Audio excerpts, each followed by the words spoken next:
I decided that I was going to start trying my hand at motovlogging. And in order to do that, it's kind of good to have a microphone that will connect to your camera. I use GoPro cameras, which means I have to have an adapter.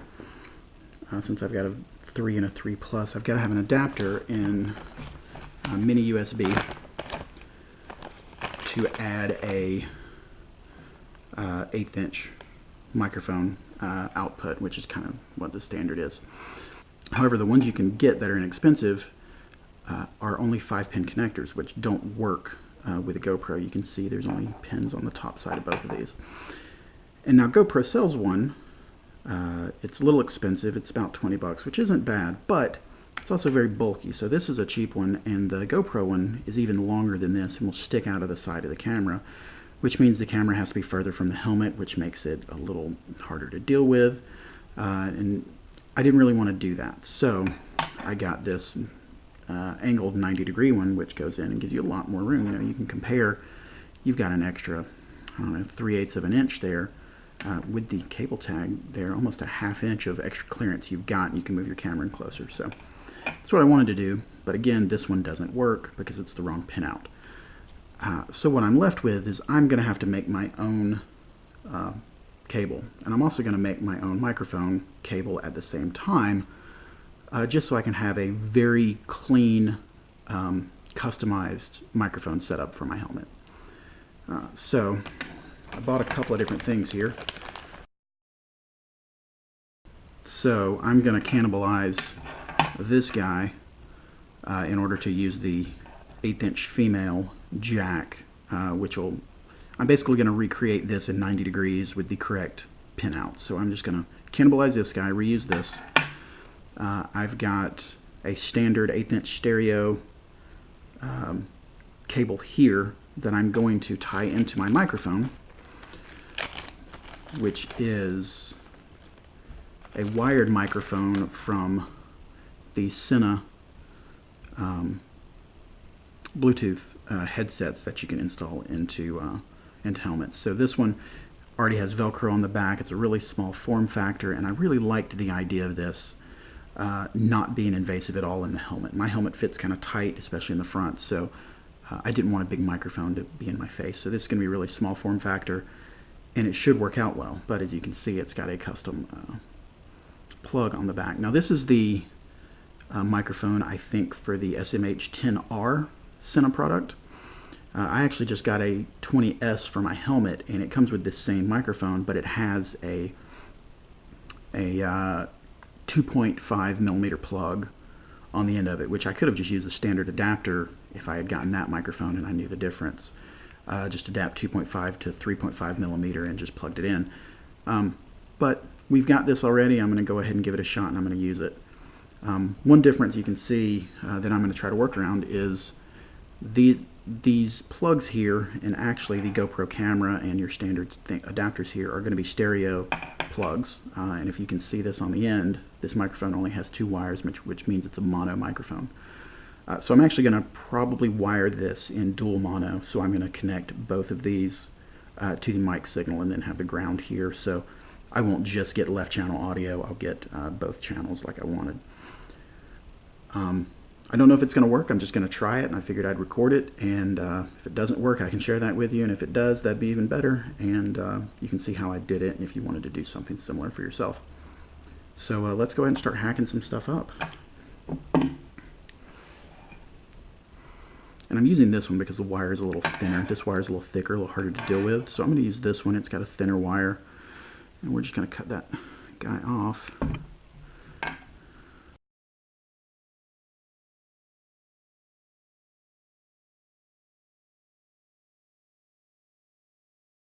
Got 3 wires in here. We've got a bare, which is going to be our ground. That's easy. It looks like we've got a black and a red, which are going to be our 2 channels. So I'm going to need to figure out which one of these is which channel so that I can properly connect them. You know what? I'm going to cut this guy off just to see if it's got better wires to work with, because those are really tiny wires, which is fine. I can deal with it. It's just not quite as easy. So Same thing here. Oh yeah, these wires are going to be much easier to work with. And this has 4 wires, so a little bit different than what we've got here. Interesting thing, I'm going to have to test and see where these wires go. And our 1/8 inch cable here.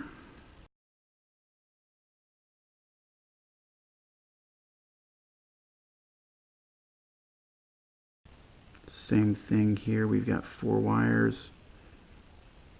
Wait, no, we've only got 3. There is no ground.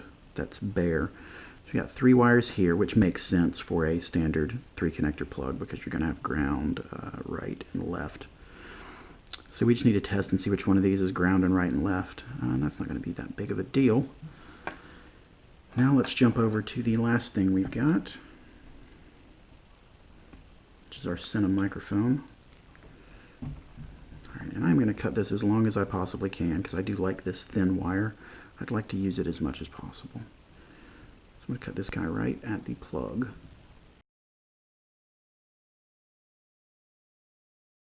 Yep, 1 bare and 1 signal wire, which is exactly what I needed. Perfect. Nothing crazy going on there. And now this is going to get a little bulkier when I start soldering everything and heat shrinking it. So it doesn't ground out and everything, but basically these are the kind of wires that I'm working with. It's kind of small form. This might be a 32 gauge. These are probably 28, 26 maybe. Pretty small stuff. So I'm going to go and grab my multimeter and then we'll pick back up and figure out where these wires go. All right, so I got my multimeter here. I'm going to set it to my continuity testing. I don't really have a reason to continuity test the microphone. I know what that is. That's a ground and a signal, and that's going to be easy. So I'm going to set that guy aside. Don't need to mess with that. This one is going to be pretty straightforward, but I do need to test it.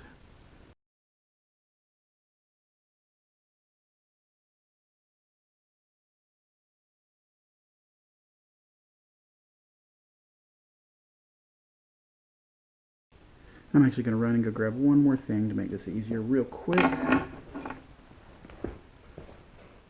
just grab some helping hands here to hold the wires for me. Better.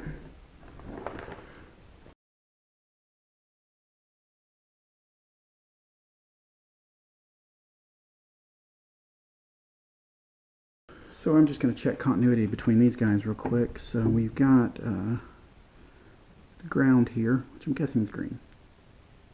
No, it's not. Interesting. So I can't get it to make a sound. Maybe I can get some resistance reading here. No resistance. No resistance. Got some resistance. So the tip looks like it's going to be red. Let's try to go back to continuity tester and see. Yes. Okay, so I'm going to go get some paper to write this down so I keep track of it. Alrighty, so we're working on the male 1/8 inch stereo plug, so I'm going to make note of that. Alright, and I'm going to test again just to be sure I'm on the right page. Red's giving me resistance. No resistance there, no resistance there. Okay. So red is going to be tip green. Let's see what we can do here. Let's go to the middle.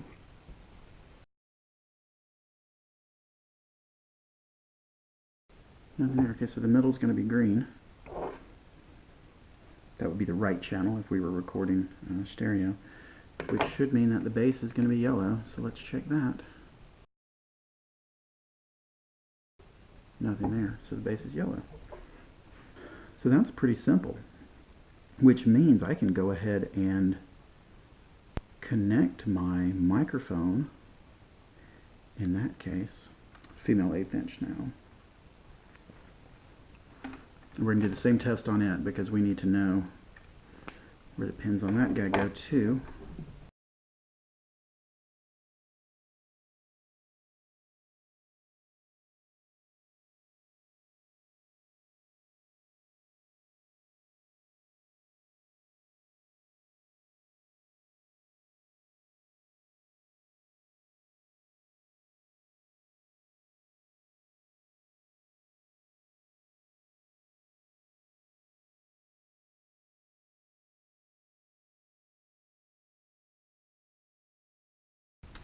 want to make this simple. I just want to hold these guys in here. So I'm going to get the black one and I'm just going to wrap it around and see if I can just let that guy stay. Yeah, there's not a whole lot of wire to do that with. Because in this, there are actual little pins I've got to touch to see what is what. And it's not as simple. You know what I'm going to do? I'm going to be clever. Look at me being clever. I'm going to plug this guy in so it'll make connection with all those pins, and then I can just test between these because I know what these are. Look at that.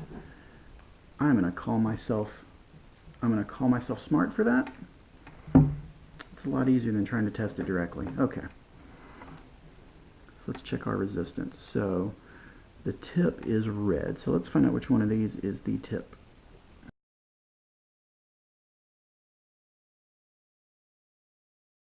Nope, red is the winner. Cool. Colors might just match up. That'd be crazy, right? That never works. All right, what have we got next? Green is the right channel. So let's see if green is the right channel over here as well.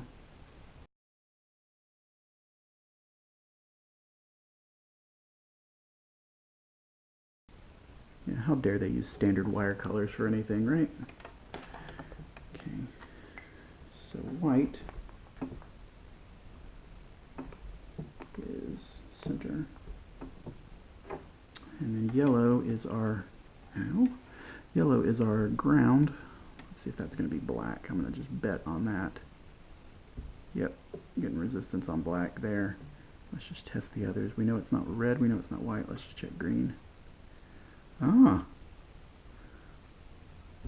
we're getting a ground connection on both of those guys. So I'll probably just ground both of those guys. That'll make sense. So we've got green.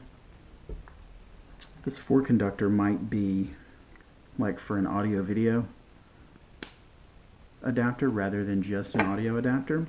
So that might be why we've got an extra wire, but that doesn't mean we have to use it. So we have our wires worked out now. That's what I've got for wires, and just need to actually solder them now. I can go ahead and solder up the microphone and have that guy ready to go. And then whenever I get my adapters in the mail, I can solder up these guys to the actual GoPro plug. Alright, so one thing I'm going to do here is I'm actually going to cut these leads at different lengths. And that is simply so I can wrap them a little more easily. Because if I cut these all at the same length and I solder them all, that's going to get about 3 times the width because those are tiny wires. And I'm going to solder them all, and then I'm going to have this big bulky kind of blah thing in the middle of my wire. So I don't want to do that. So I've kind of got a stair-step sort of effect here. I'm going to cut that red one a little, so I'm going to cut both these guys a little shorter.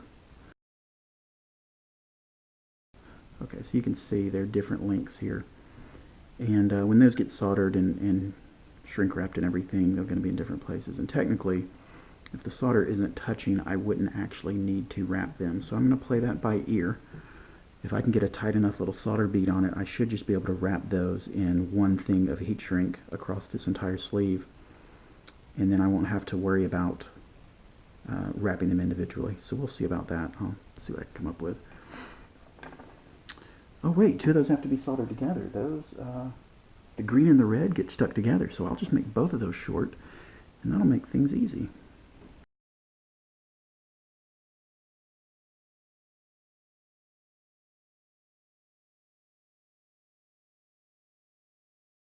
I've got those guys skinned. I need to now give this guy a little bit more room. My ground is going to need to be shorter by a certain amount, so let me skin a little bit more of that guy. There we go. I'm going to compare my lengths here. You do have to be careful with stuff like this, because if I'm not going to heat shrink each one of these individually, then I have to be very careful with this bare wire. It can cause a short. So I'm going to spin it sure it's nice and tight, no stray little strands flopping around. And I'm going to compare it here to see how much shorter it needs to be. So if I'm going to get this guy effectively to here, I'm going to need to, oh wow, that's got to be real short. I'm going to have to cut that back further.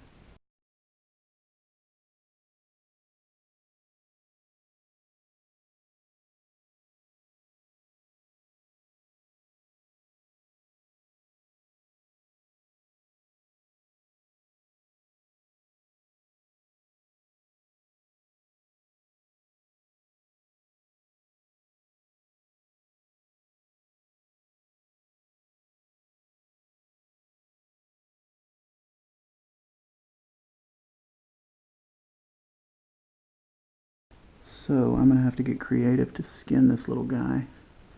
I have to see what I can do.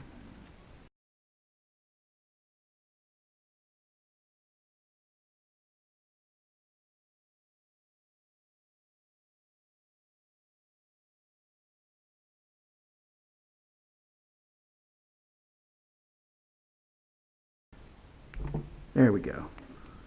Finally. That is crazy. Alright, so now we can get some wires connected, start soldering stuff up. Alright, well, while my soldering iron is warming up, I'm going to go ahead and get some heat shrink over this.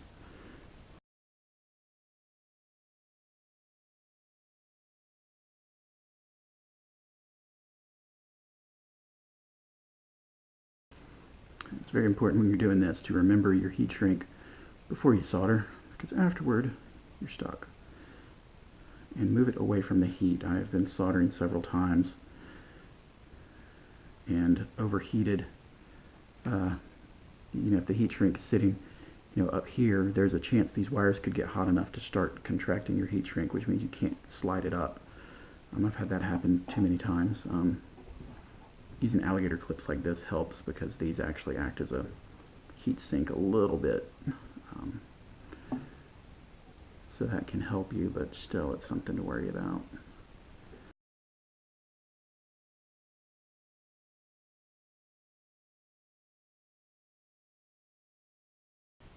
Go ahead and connect my center and tip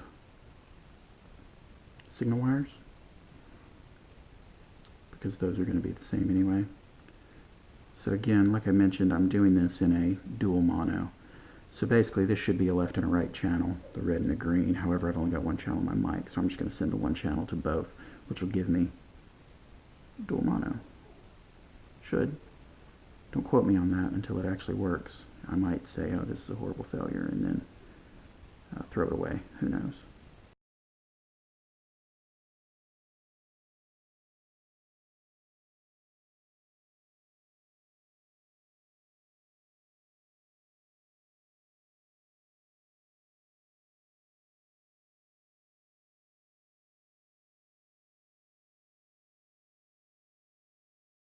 Alright, I'm now good to go. I'm going to start with my signal wire. Hook those two little loops together that I made.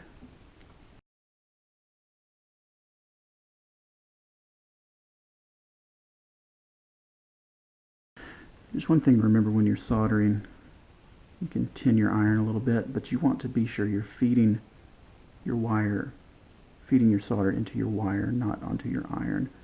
It's kind of hard to do with something this small, but those guys are definitely hot enough to actually take the solder, so that shouldn't be an issue. If you're working on larger wires, you can run into the issue where you melt solder to the wire but not actually make a connection, because the solder is just kind of sitting on top of the wires and not integrated with them. You want to look out for that. Let's test this guy. Yeah, that's good. Now my ground, just to double check, yellow is my ground. Okay.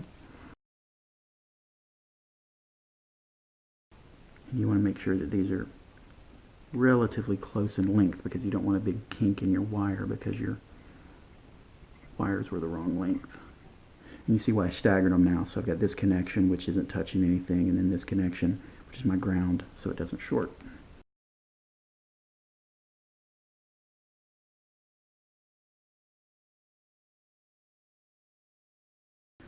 Alright, go 10 my iron here. And that just means you want to make sure you got a good connection here, because I'm not using flux. So heat up your wire. There you go. That little bit of tinning, make sure that it flows heat well. And we got those guys soldered. Good to go. Alright, so this should be a solid connection now. We can of course test with our multimeter just to make sure everything's good. And we may as well. I can't really test the microphone. Like, there's nothing here I can put a multimeter on. I could plug it in, of course, and test it, but let's just use a multimeter first, and then we'll button everything up, and if it doesn't work, we'll go from there. So my ground here, there we go. And I'm touching the, I want to be sure I'm touching the bare wire coming out of here to make sure we got a good connection. And we do. Okay, and then I'm going to test this wire. This might be a little tougher because it's such a small wire. Let me just try to jab that in there and get it to stay. That would probably make a good connection. Test on the tip. Yep, and then test in the middle. Okay, so we're good. We've got our microphone wired up from a Sena 2-piece connection now into an 1/8" jack, so we can plug it in whenever we finish making our adapter for the GoPro. And now I just got to close them up.